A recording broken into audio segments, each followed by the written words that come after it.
This evening, the president declared a national emergency at the southern border. He also signed an order signaling he wants to end birthright citizenship to children of non-citizens.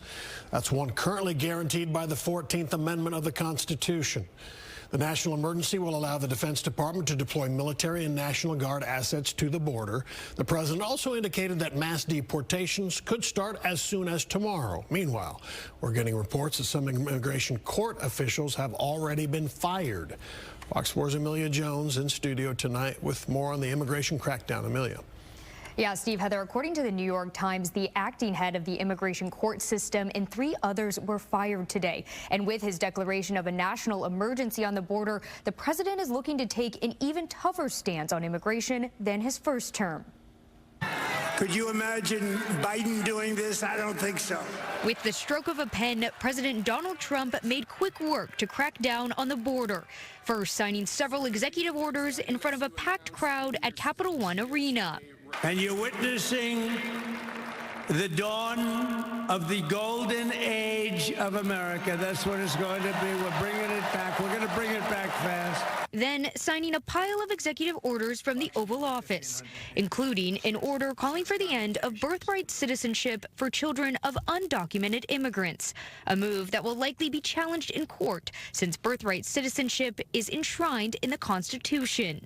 Birthright. That's a big one. What about that one in the court? That one is likely to be challenged. Could be. We think we have good grounds, but you could be right. I mean, you'll find out. He also signed an order designating cartels as terrorist organizations and an emergency declaration on the border, opening up the use of military assets.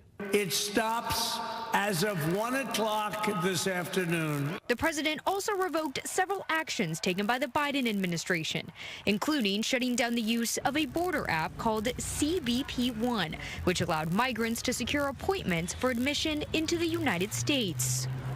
Hundreds of people received notices that their appointments at all 8 of the border ports of entry in the Southwest were canceled.